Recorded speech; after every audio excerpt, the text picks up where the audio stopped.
Bismillahirrahmanirrahim. Assalamualaikum warahmatullahi wabarakatuh.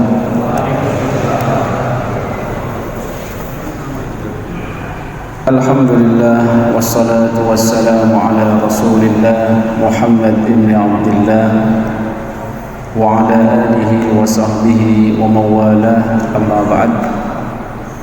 Nawaitu ta'allum wa ta'lim wal ifadah wal istifadah wal nafa' wal intifa' lillahi ta'ala. Rabbi shrah li sadri wa yassir li amri wahlul 'uqdatam min lisani yafqahu qawli. Amin ya rabbal alamin. Ikhwatul iman, jemaah sekalian, alhamdulillah, mari kita senantiasa bersyukur kepada Allah Subhanahu wa taala. Pada malam hari ini kembali kita diberikan oleh Allah kemudahan untuk bisa beribadah, istiqamah duduk di majlis ilmu dan di tempat yang paling Allah cintai, yaitu masjid. Jangan lupa niat kita selain mencari ilmu, menambah ilmu pengetahuan yang bisa mendekatkan diri kepada Allah, juga niat beriktikaf di masjid ini. Nawaitul i'tikaf fi hadzal masjid limuddati iqamati fihi lillahi ta'ala. Pada kesempatan kali ini kita akan menuntaskan ayat ketiga dari surat Al-Maidah, di mana pada pertemuan yang lalu kita telah membahas tentang macam-macam makanan yang telah diharamkan. Pada surat Al-Maidah ayat ketiga kita telah membahas sampai pada separuh ayat, yaitu dzalikum fisq. Dan insyaallah pada kesempatan kali ini kita akan bahas separuh yang lain dari ayat ketiga surat Al-Maidah.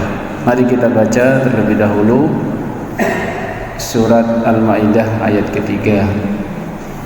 A'udzu billahi minasy syaithanir rajim. A'udzu billahi minasy syaithanir rajim. Bismillahirrahmanirrahim.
Dzalikum fisq. Al-yawma ya'isal ladzina kafaru min dinikum. Al-yawma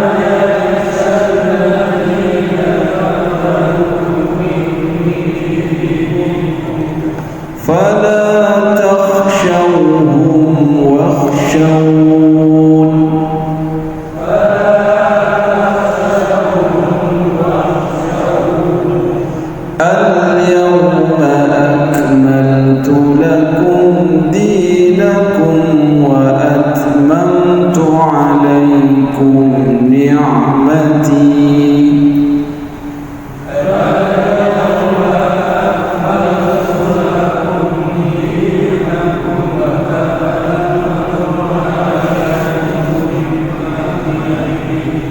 ورضيت لكم الإسلام دينا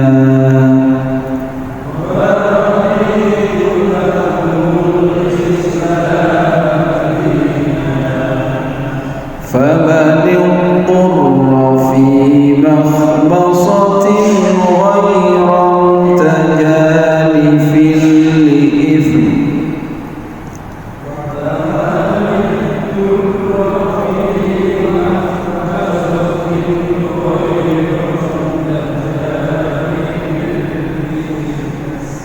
فإن الله غفور رحيم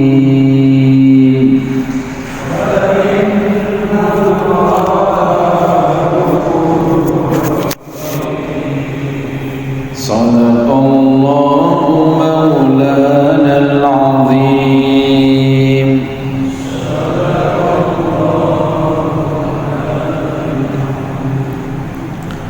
Ikhwatul iman jemaah sekalian, kita akan bahas dari ayat ketiga ini bagian akhir dari sepenggal akhir ayat al-yawma ya'isal ladzina kafaru min dinikum, di mana ayat ini turun dan merupakan ayat terakhir yang turun. Dan ini turun pada saat Nabi Sallallahu Alaihi Wasallam sedang haji wada pada hari Jumat di waktu asar. Diriwayatkan beliau sedang berada di atas ontanya, sehingga ketika turun ayat ini, ontanya ini tidak kuat, karena ini adalah qaulan tsaqila. Setiap ayat yang Allah turunkan ini, Nabi merasakan bagaimana dahsyatnya. Terkadang beliau sampai berkeringat dingin, terkadang beliau ini sampai pingsan. Dan pada saat beliau berada di atas ontanya ini sampai merunduk, alias apa? Demprok. Ini menunjukkan bahwasannya Quran ini punya bobot. Tidak hanya isinya, tidak hanya keindahan bahasanya, tapi di saat diturunkan Al-Quran ini memang dahsyat bagi diri Rasul Sallallahu Alaihi Wasallam. Oleh karenanya kalau kita melihat ada ayat yang berbunyi, "Lau anzalna hadzal kitab", andai saja kitab ini diturunkan ke mana? Ala jabalin la ra'aitahu khashi'an mutasaddian min khasyatillah. Bisa hancur itu gunung kalau kita lihat, dan jika Allah kehendaki turunnya dengan dahsyat begitu, maka kitab ini akan menghancurkan gunung.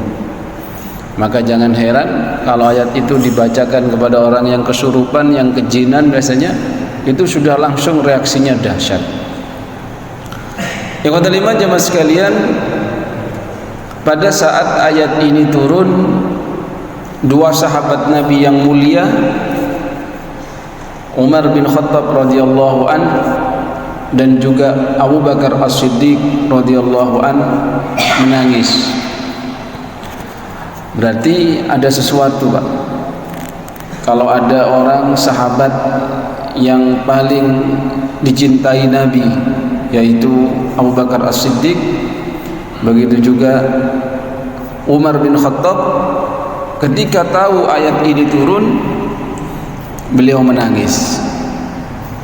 Akhirnya Nabi bertanya kepada Umar bin Khattab, "Wahai Umar, ma yubkika ya Umar?"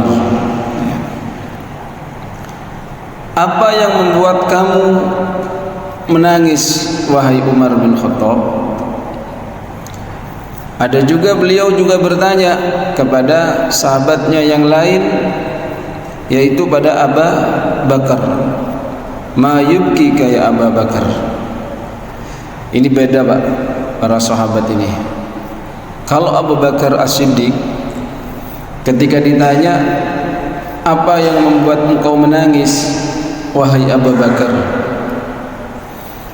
beliau menjawab, kalau sudah turun ayat al-yauma akmaltu lakum dinakum, pada hari ini telah aku sempurnakan bagi kalian agama kalian, wa atmamtu, dan telah aku cukupkan alaikum nikmati, atas kalian nikmatku berupa agama Islam sebagai tuntunan hidup ini, wa raditu lakumul islam madina, dan aku rela bagi kalian Islam sebagai agama yang telah dipilihkan untuk kalian oleh Allah.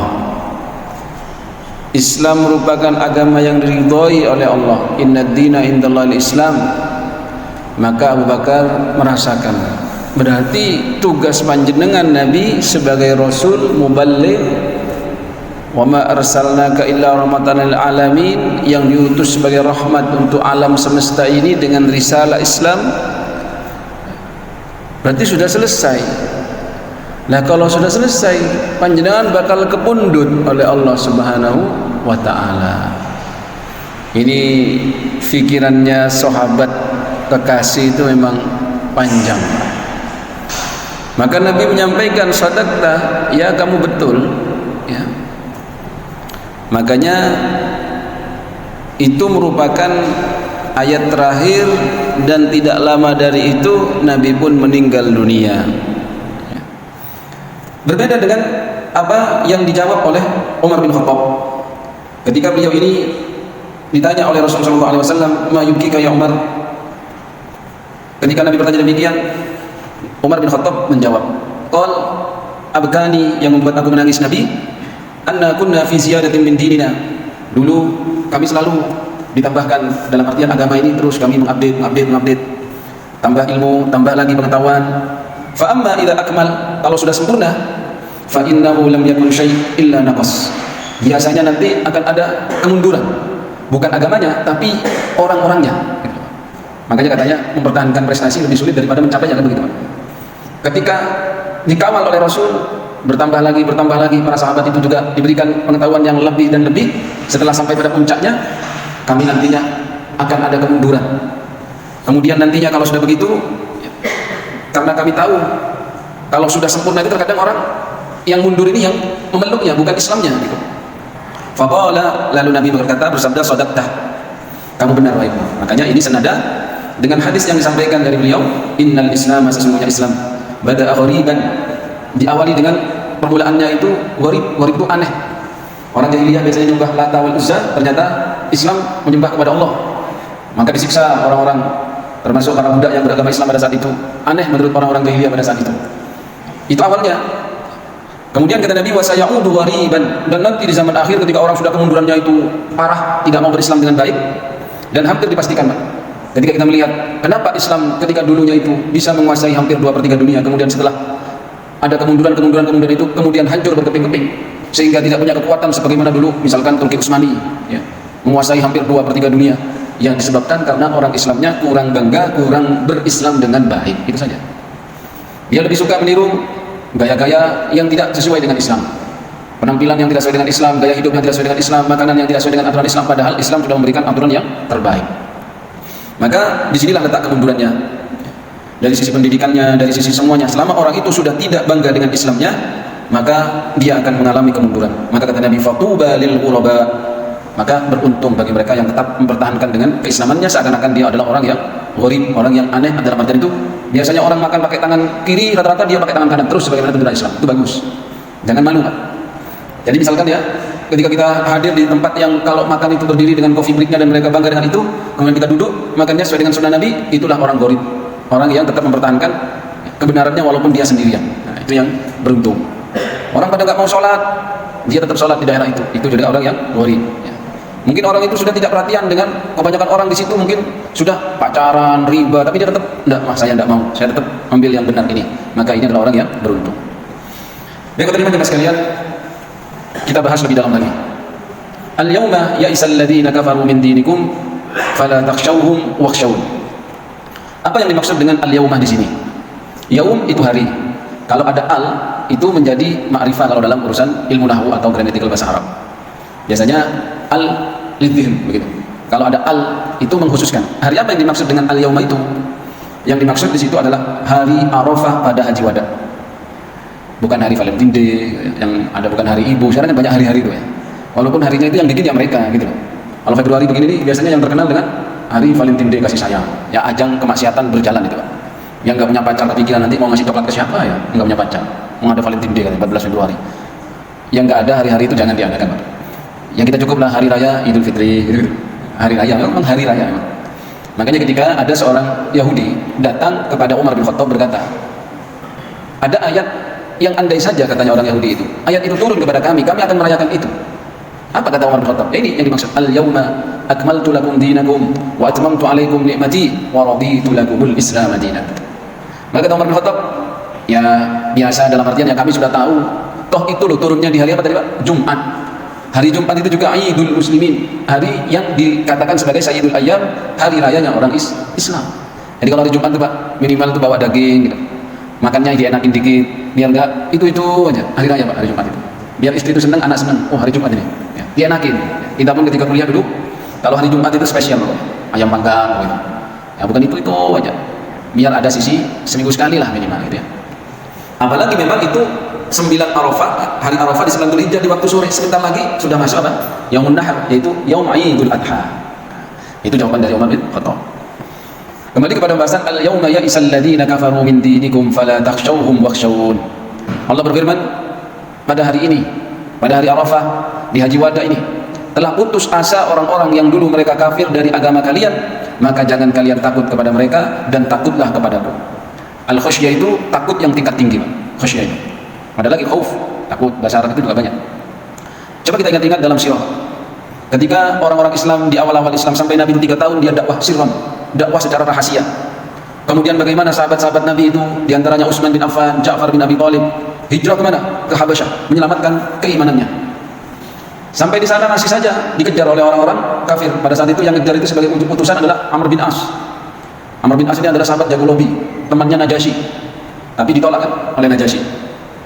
Pernah lagi masih di masa-masa Sulh Hudaybiyah, Amr bin As masih tidak puas. Akhirnya beliau dapat hidayah masuk Islam di tangannya Najasyi, raja Habasyah yang Nasrani, tapi Nasrani yang masih murni ya, bukan Nasrani yang sudah berubah-berubah kitab sucinya. Kemudian kota 5 kita lihat bagaimana para sahabat, khususnya dari golongan budak, Bilal bin Rabah dulu disiksa oleh Umayyah bin Khalaf. Sampai-sampai oleh Abdul Fadl Abbas, pamannya Nabi itu dibisikin, wahai Umayyah, kamu akan bisa membunuhnya kalau digituin itu. Mending kamu jual saja ke Abu Bakar, kamu akan dihargai mahal katanya. Kata Umayyah kan, apa ini paling berapa dirham, membudak hitam. Dianggap tidak ada harganya. Tapi juga ketika masuk Islam, menjadi muadzinnya Nabi, spesial Pak, Bilal bin Rabah. Begitu juga ada yang sampai meninggal. Sabran ala Yasir fa inna mau'idakumul jannah. Keluarganya Yasir Pak, meninggal Pak. Sampai yang perempuan itu ditusuk kemaluannya dengan menggunakan tombak. Nah kita disyukur Pak, masuk Islam ini aman. Saking amannya kadang keenaan gitu. Orang yang di luar sana, saudara kita yang di luar sana, yang dia sebagai minoritas mungkin tertekan. Bahkan di negara tertentu masih ada yang mau baca Qurannya susahnya luar biasa. Saudara kita di Turki waktu itu saat dikuasai oleh Atatürk, dia mau adzan saja pakai bahasa Arab nggak bisa, bahasanya harus pakai adzan bahasa Turki. Parah ya, maka kita bersyukur dan harus dijaga. Tidak boleh kita saking enaknya kemudian kau udah sholat, lah aku bebas. Nah, ini nih, yang di sana mau sholat aja susah. Kita ini kadang dalam kebebasan itu kemudian kita terlena. Baik, itu semakin dahsyat bobotnya kalau kita baca sirahnya. Bagaimana perjuangan para sahabat meninggalkan keluarganya, hartanya untuk keimanannya. Ada sahabat Abdurrahman bin Auf yang kaya raya meninggalkan itu semua.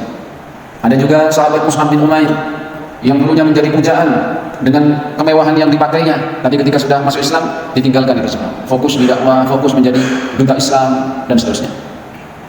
Kemudian kita masuk pada al-yawma akmaltu lakum dinakum wa atmamtu alaikum ni'mati wa raditu lakumul Islam dinan. Pada penggalan al-yawma, pada hari inilah akmaltu lakum, telah aku sempurnakan bagi kalian dinakum, agama kalian. Ini Pak penggalan ayat ini. Wa atmamtu alaikum ni'mati wa raditu lakumul Islam dinan, dan telah aku cukupkan terhadap kalian nikmatku, kesempurnaan agama ini, wa raditu lakumul Islam dinan, dan aku rela ridha bagi kalian Islam sebagai agama. Yang perlu dibahas yang pertama adalah adanya syubhat atau perusak yang ingin merusak pemikiran dan kemuliaan orang-orang Islam dengan agama Islam. Dia akan berkata begini, oh berarti bagaimana nasibnya orang-orang yang ketika berislam kemudian belum sempurna turun Al-Quran seutuhnya, berarti Islamnya tidak sempurna. Bagi maksudnya, misalkan ada sahabat yang dia itu sejak perang Uhud sudah meninggal, kan gitu, atau belum ikut sampai haji wada sudah meninggal duluan, nah gimana? Berarti Islamnya belum sempurna. Ini syubhat. Hati-hati dengan pemikiran-pemikiran yang ingin menyesatkan. Jawabannya, itu sudah mencapai makom kesempurnaannya di sisi Allah Subhanahu wa Ta'ala. Apalagi yang mati syahid, belum sempurna turun saja mereka imannya sudah full, apalagi sempurna, kan begitu. Kayak kita ini mau dicabut nyawanya misalkan di umur 70, ada yang belum 70 sudah mencapai kesempurnaannya. Imam Nawawi umur 40-an begitu, tapi karyanya dahsyat, irinya dahsyat, keilmuannya dahsyat, manfaatnya untuk umat bisa dirasakan sampai saat ini, dan seterusnya. Jadi para sahabat umat Islam yang belum sampai kepada ayat al-yawma akmaltu lakum dinakum ini, jangan diragukan kesempurnaannya. Itu sudah kehendak Allah Subhanahu wa Ta'ala, dan makomnya sudah dikehendaki oleh Allah. Yang mati syahid di perang Uhud, sudah, itu kemuliaan sudah. Yang mungkin sebelum haji wada sudah menjemput ajalnya, yaitu kesempurnaan. Mereka diberikan A, B, C, D, dan lakukan semuanya A, B, C, D, berarti itu sudah sempurna bagi mereka dan di sisi Allah Subhanahu wa Ta'ala. Itu yang pertama. Yang kedua, ayat ini bisa dibuat dalil orang-orang yang fanatik dengan golongannya, apalagi dengan pemahamannya. Contohnya begini, wis gak usah nambah-nambah. Kalau gak sesuai dengan Al-Quran Sunnah, bid'ah versi pendapat, ya kan? Karena definisi bid'ah itu juga perdebatannya panjang, Pak. Gak selesai-selesai. Saya dulu pernah mau nulis, kok ternyata lebar, Kak, bagaimana ini? Ada bikin risalah begitulah. Wah ini kalau kayak gini, pendapatnya banyak, Pak. Jadi kalau misalkan kalau dosen mau bikin jurnal, itu memang penelitiannya nanti lama gitu. Atau memasukkan kemana gitu ya, sebagai paper atau sebagai karya ilmiah. Jadi di sini harus dipahami, Pak. Kalau orang yang sempit, kalau dia yang sempit pemahamannya begini, bagaimana nanti Al-Quran bisa mengatasi problem-problem umat, sedangkan problem umat ini akan bertambah, namun ayat sudah berhenti, kan begitu ya? Itu satu sisi. Satu sisi lain tadi apa? Pokoknya sampai nambah-nambah, nggak ada di Al-Quran dan Sunnah, bid'ah semua. Itu satu sisi lagi. Nah, di sini perlu pemahamannya, Pak. Ada juga yang ekstrim tuh. Contohnya adanya Nabi baru. Setelah Nabi meninggal, itu banyak bertebaran orang murtad, sehingga Abu Bakar As-Siddiq mengutus Khalid bin Walid untuk memerangi orang-orang yang murtad tadi di Irak. Nanti setelah itu, bukan murtad kalau di Irak itu untuk membebaskan orang Arab yang dikuasai oleh orang-orang Persia. Kalau di Syam juga begitu setelah itu, fase setelah itu. Jadi fase pertamanya Abu Bakar As-Siddiq radhiyallahu anhu itu berkuasa setelah menjadi khalifah Rasulullah, itu memerangi orang yang murtad. Yang paling banyak korban itu adalah Nabi palsu yang namanya Musailamah Al-Kadzdzab. Yang mana apa? Perangnya namanya Yamamah itu. Pernah dengar ya? Itu juga nikah, Pak, sama Nabi perempuan palsu juga, Musailamah itu. Dan dahsyatnya Musailamah itu menggugurkan sholat Isya dan sholat subuh. Waduh, dahsyat itu. Ya tambah senang aja orang-orang yang tersesat itu. Bahkan tidak mewajibkan sujud dalam sholat. Katanya Allah menerima zikirmu dalam bentuk yang mulia, yaitu berdiri. Kalau sujud itu hina. Waduh, itu luar biasa. Itu di sisi lain itu al-yawma akmaltu lakum dinakum wa atmamtu 'alaikum ni'mati wa raditu lakumul Islam dinan. Kalau menjawab yang pertama tadi, kalau itu jelas, Pak ya. Intinya kalau ada nabi palsu jangan diikuti kalau ini. Karena sudah berdalilkan ayat ini. Terkadang Indonesia ini, Pak, nabinya namanya enggak cocok jadi nabi, jadi ada yang pengikutnya. Pernah dengar Tugimin jadi nabi? Ada juga pengikutnya. Tugimin, Pak. Kalau jadi kiai itu kurang cocok nama Tugimin, apalagi jadi nabi gitu. Al-Syekh Al-Hajj Tugimin. Kan enggak enak. Itu ada pengikutnya gitu loh. Atau ada yang ngaku nabi di mana itu? Di Bogor dapat wahyu katanya. Padahal kalau ke Bogor biasanya dapat ubi cilembu. Ini dapat wahyu. Dulu ada lagi sholat pakai bahasa Indonesia sah, pernah dengar? Siroy, Ustaz Siroy. Itu kena ayat al-yawma akmaltu lakum dinakum, sudah selesai. Akhirnya kita agak memahami tadi, bagaimana cara memahami ayat ini dengan problematika umat yang berkepanjangan, tapi ayat sudah selesai. Jawabannya di antaranya adalah Quran itu punya yang tersurat, punya yang tersirat. Quran itu punya yang tertulis dan punya makna yang tersimpan. Misalkan, Pak, bayi tabung kan ada usum di zaman Nabi. Inseminasi, apakah usum? Terus operasi kelamin yang sekarang perempuan jadi laki-laki jadi perempuan cantik begitu, dan banyak subscribernya. Kemudian apa lagi? Banyak. Bayi tabung saja di zaman Nabi gak musim. Terus bagaimana dong Al-Quran menjawab? Kejawab kok. Contohnya dengan ruhnya Al-Quran. Contohnya ada pelarangan zina, wala taqrabuz zina. Kemudian dipahami, dijelentrehkan. Zina itu dilarang karena takut nasabnya orang itu tidak jelas. Lah kalau cloning itu dibolehkan, nanti nasabnya orang nggak jelas. Anak siapa ini? Nggak tahu. Saya lahir di lab. Terus dititipin sama perempuan sana. Ya nggak tahu bapak saya siapa. Nggak jelas. itu dijawab oleh ruhnya ayat larangan zina. Kalau yang tadi dikit-dikit misalkan ini gak sesuai dengan Al-Quran, ini kamu jangan nambah-nambah, jawabannya ayat itu ada yang qat'iyatus tsubut pasti. Qat'iyatus tsubut apa? Mutawatir turunnya ayat ini diriwayatkan oleh orang yang tidak mungkin berbohong, karena banyak yang langsung meriwayatkan. Tapi kalau maknanya itu ada yang bisa dhanni dilalah namanya. Jadi orang itu mujtahid itu bisa berbeda pemahaman dengan tentang hal itu. Itulah nanti yang menyebabkan perbedaan pendapat. Mufassir ini mengambil hukum ini karena memahami ayat ini begini. Pernah saya sampaikan dulu perbedaan pendapat para ulama, satu ayatnya sama tapi beda cara memahami, ternyata beda hasil ijtihad. Sehingga ada 4 madhab, lebih bahkan sebenarnya lebih banyak madhab itu yang bertahan dan yang masih banyak mengikuti, kemudian banyak yang mengikuti manhaj berfikirnya, yaitu yang terkenal 4 madhab. Sebenarnya Imam Bukhari misalkan, dia bermadhabkan mujtahid mutlak langsung dari Al-Quran dan Sunnah ya. Karena memang layak untuk itu. Imam Abu Dawud misalkan, iya. Nah, tapi kalau kita ini repot. Jadi begitu kata Imam. Yang terakhir, faman ittara fi makhmasatin ghayra mutajadifin li itsmin fa innallaha ghafurur rahim. Belum bisa? Belum. Nah, ini menunjukkan ayat terakhir ini Pak, masalahnya lain. Jadi Masya Allah ayat itu luar biasa. Kita tuntaskan percepat ya. Ayat yang terakhir, penggalan terakhir ini adalah menunjukkan bahwasannya syariat Islam itu longgar ketika ada kesulitan, dan Islam itu memang diturunkan untuk kemudahan. Bagi mereka bagi mereka yang terpaksa fi makhmasatin dalam keadaan kelaparan, ghairu mutajanifin li itsmin, bukan disengaja atau cenderung untuk berbuat dosa, fa innallaha ghafurur rahim, maka Allah Maha Pengampun, Maha Kekal kasih sayangnya. Ini berkaitan dengan apa? Sebelumnya kan diharamkan bangkai, hurimat alaikumul maitatu wad damu wa lahmul khinzir dan seterusnya itu. Kok dalam kondisi terpaksa maka kita diperkenankan oleh Allah untuk memakannya, tapi sesuai dengan kebutuhan. Akhirnya lahir Pak dari ayat ini qawaid fikihiyah yang disebut dengan ad-darurat tuqaddir bi qadariha. Darurat itu bisa juga menghalalkan yang haram, ad-darurat tubihul mahdzurat. Dan kalau sudah darurat ya sesuai dengan kebutuhannya. Kalau bisa makan 1 cuil itu bisa hidup, ya jangan makan 10 cuil daging babi itu. Begitu. Kemudian juga difahami dari ghairu mutajanifin li itsmin, bahwasanya rukhsah keringanan darurat bisa menghalalkan yang haram itu kalau kita dalam rangka tidak bermaksiat kepada Allah.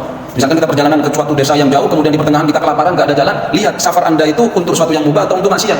Kalau ditanya mau kemana Mas, ke Bali, mau ngapain? Mau konser Lady Gaga misalkan, dia nggak bisa ambil keringanan dari Allah karena ini dalam rangka kemaksiatan. Kemudian yang perlu diperhatikan Pak, biasanya kita ini jatuh pada keharuman itu karena merasa darurat padahal belum darurat. Contohnya dalam obat-obatan. Obat-obatan yang tidak ada halal MUI-nya misalkan, yang di situ ada sisi haramnya, entah itu dari sisi memabukkan atau alkoholnya atau babinya, tolong ditempatkan pada sisi darurat. Maka berobatlah dengan yang halal dulu, ikuti cara-cara yang halal, obat-obat yang halal thayyib. Lalu kalau memang kata dokter nggak bisa Mas, sampai stadiumnya sudah parah ini, harus cepat pakai yang berunsur babi karena ini lebih cepat, lebih murah, sama tidak punya duit kalau yang beli yang dari unsur sapi, maka itu silakan. Kadang orang itu kan udah ambil mudah, darurat, alasan darurat. Kepala pening langsung minum tuh tablet yang nggak ada halal MUI-nya, yang penting kaspleng cepet gitu. Kadang bisa jadi pening itu gara-gara lapar, makan saja insya Allah sembuh.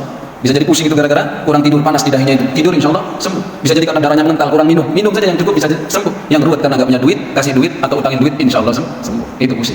Insya Allah kita paham ya maksudnya pakai. Semoga bermanfaat apa yang kita kaji dari surat Al-Maidah ayat 3 ini, dan kita semakin kagum dan mengagungkan Al-Qur'anul Karim, firman-firman Allah yang tertera di dalamnya, petunjuk yang sangat jelas sehingga kita mendapatkan kenikmatan, yaitu ad-dinul Islam, agama Islam sebagaimana yang sudah Allah jelaskan, yaitu adalah nikmat bagi kita adanya Islam dan syariat ini, sehingga kita tahu mana yang halal, mana yang haram, mana yang syubhat kita tinggalkan. Mohon maaf atas kekurangan, subhanakallahumma wa bihamdika asyhadu an la ilaha illa anta astaghfiruka wa a'udzu billaik.